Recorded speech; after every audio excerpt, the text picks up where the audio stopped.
Welcome to episode 3. So in the last video we were talking about, I was showing like our welcome boxes for our clients. Got all those finished, and then all of the consistency awards like I showed you guys with the shaker bottle hoodies and gym bag. Everything's packaged. There are 71 packages here. And I know it might not sound like too much, but it's super time consuming, so we had help come here and help package everything. But anyway, side note, I am going to dive into a test cycle. That sounds really bad. So essentially, what I mean by that is I'm going to do an FTP cycling test, which is, I don't know too much about it because it's my first actual scheduled FTP test. And it's called a functional threshold power test. So essentially, it says that it's the wattage that you can stay below and sustain for longer durations, while going above, it causes fatigue to occur very quickly. So like the number that this creates is the indicator of my fitness level with cycling, which is very interesting. So I'm going to be jumping onto Zwift, and they have like this hour-long period where it helps you warm up for it, and then you dive into it. And the actual test is only 20 minutes. And so, this is the Zwift Guidelines online, so I'm just reading verbatim. So from 0 to 10 minutes, you have to maintain a tempo. So they're essentially saying build slowly to pedaling effort that feels challenging but sustainable. Then 10 minutes 10 to 15 are lift your power. So you should be increasing the amount of effort just slightly, so you're a little bit higher. And then the 15 to 20 minutes is empty the tank. So essentially, they said you should want to stop pedaling immediately when you start. So it's going to be challenging. So I don't know where I'm going to fall. Last time I tested this, I don't know if I did it correctly last time. I was 218 watts. We'll see what the turnout is and see if I've increased my athleticism.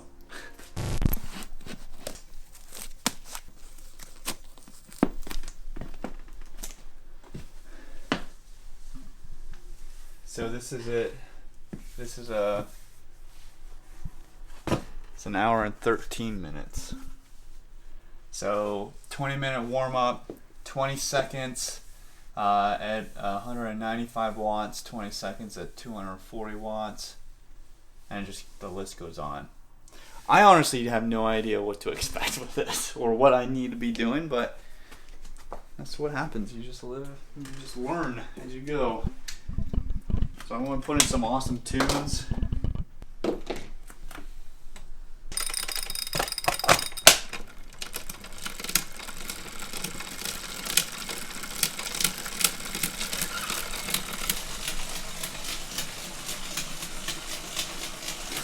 This is a warm-up.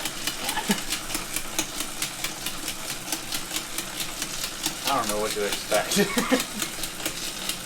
Does it feel hard? No, it's super easy. I have to do this for 20 minutes. I feel like I'm just playing around.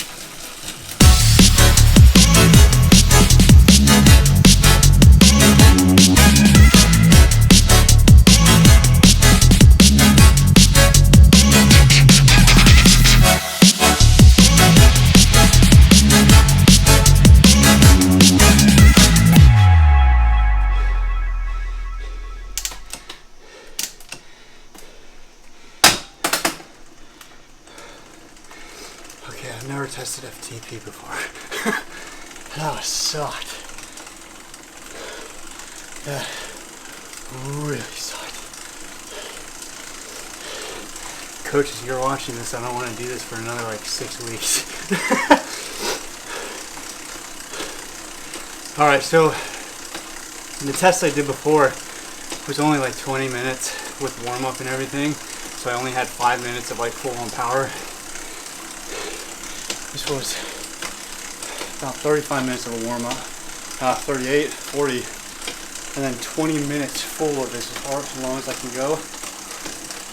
Feel a little sick. I'm supposed to do a cool down, but I just want to get off this fucker. But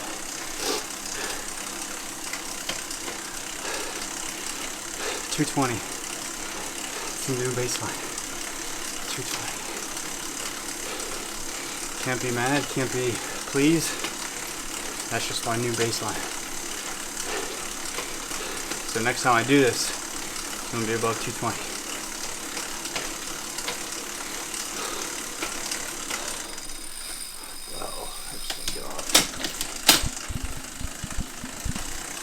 I don't think my heart rate went over 170 though. It's pushing. I don't think that's that high.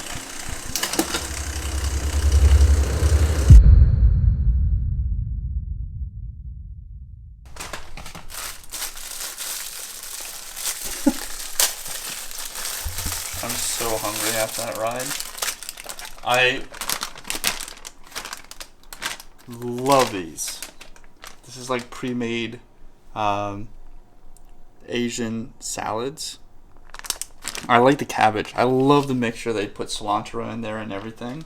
But I like to put on my own stuff. I don't really like to use the toppings or anything like that.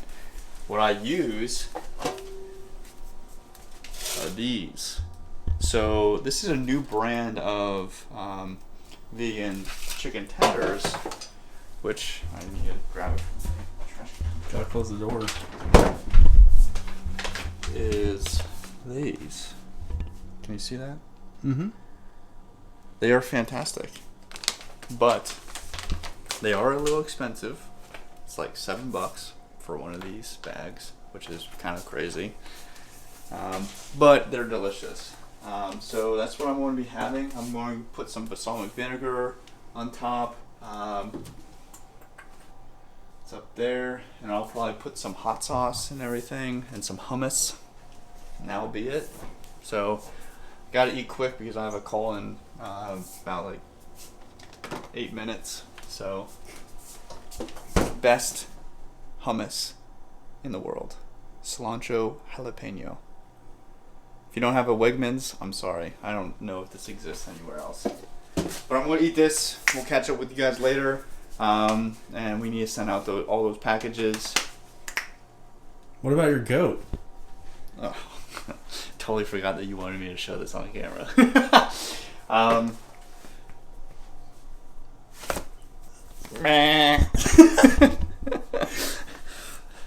Pretty cool. This was a gift from one of our really good friends, Coach Ashley. She was with us in our coaching programs, and she gave this as like a what is it, Christmas gift or something like that. I think it's so funny. It's like so like stupidly funny. That's totally my humor. That is who I am as an individual. So she knows me too well. So yeah, I just haven't worn it out in public yet. So I need to test that out and see if people actually ask me and about my goat. But I'm going to eat this and catch you later. What is up? We are currently at Unique Apparel, Screen Printing. This is the company, it's a local company to us that we've been working side by side with for all our really organic apparel, for our Vegan Superhero Academy, and for our Not Bad for Vegan shirts. So we're here, we're going to show you some footage of behind the scenes, what that looks like. So follow me, we're going to go show you the screen printing area. It's pretty freaking sweet back here. It's like you walk in and there's like it's a hidden building, but then you come downstairs and you have all of this stuff, so it's really cool. So welcome to paradise.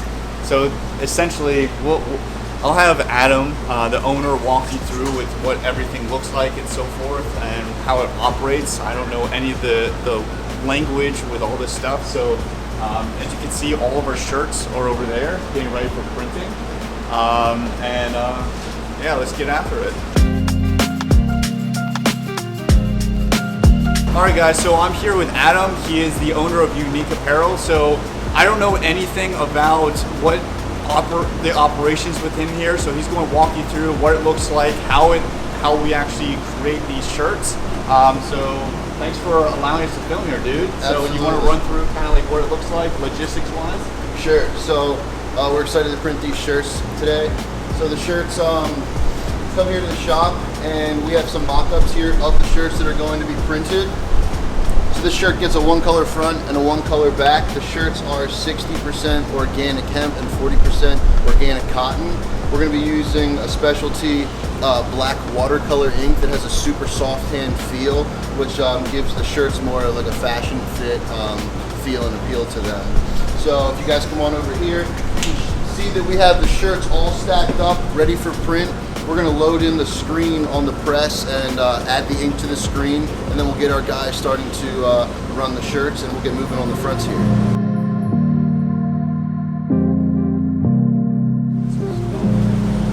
So what he's doing is looking up at the screen to make sure there's no imperfections in it, make sure there's no little pinholes that will let ink go through the screen in areas that we don't want ink to be going through the screen.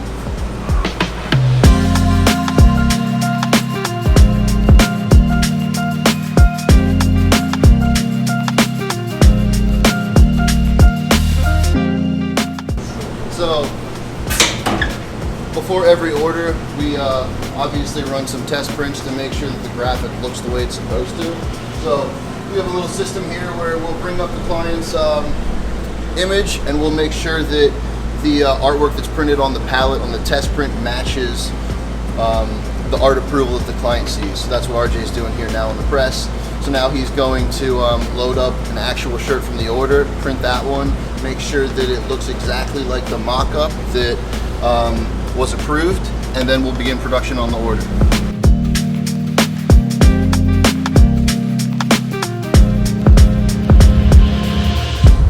All right, so I thought I would jump in here and try this out. I'm not a pro at this stuff, but so essentially the logo on my hat, which is our rhino and shield, that's what's going to be going on in the mid upper back of these shirts. So what's happening is they're running these through for the front, and then all these are going to go back through here for the logo on the back. So it's a really cool process. It's a lot more simple than you think it is, but it's just like they have a system down here with how all this stuff works, and they're efficient. So we've been, like I said earlier, we've been working with them for a while, just because they're cool people, and we always like to support smaller businesses, and they have this great organic material that they can order. So yeah, it's exciting. It's fun.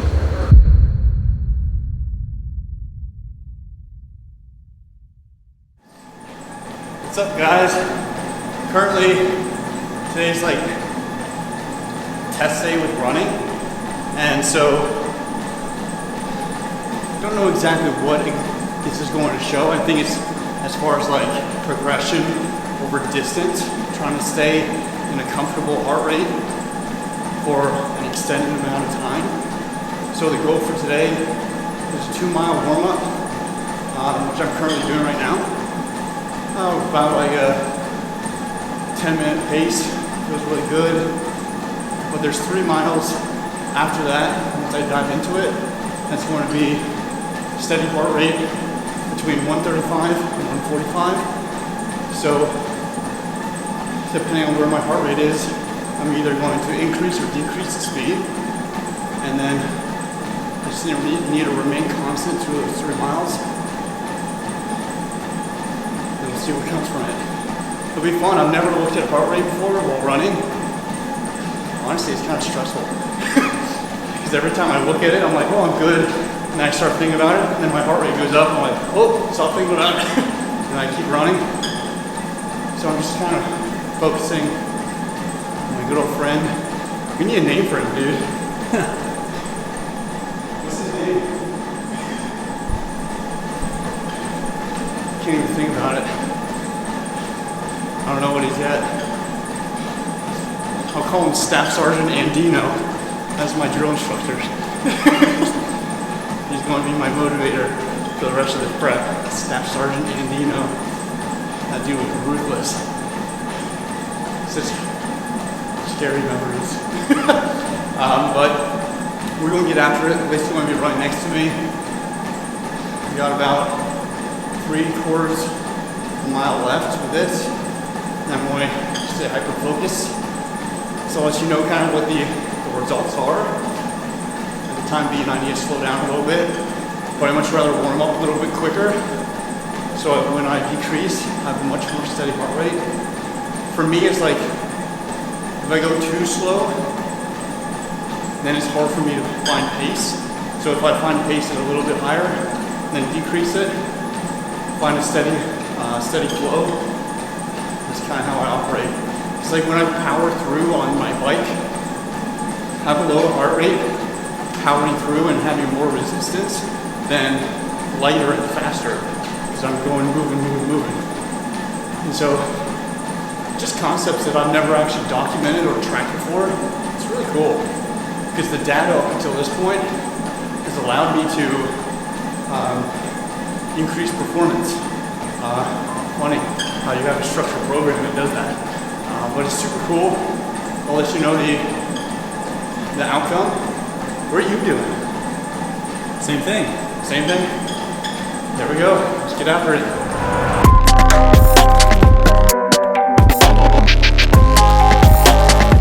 Alright, so this stupid surge protector can't stand 2 treadmills on one, so we're going to move this over to another outlet and hopefully I can keep running. That does mess up my heart rate and everything, but... So what, we're moving the treadmill over here? We're moving the treadmill. Whatever. Hopefully it's on a different circuit, that outlet over there. I'm sure. Let's do it. I'm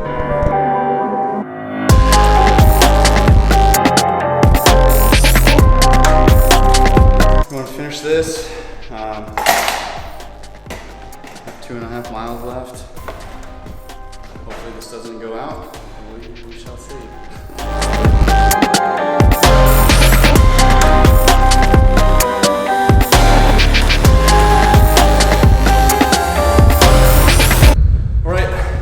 That is going to be a wrap for this video. Hope you guys enjoyed it. We're going to jump in and start recording our next one, so we're going to really try to stay on top of this. But please let us know in the comments what you're enjoying about these videos, what you'd like to see that we're not covering, and hope you have an awesome rest of the week. Talk to you soon. See ya.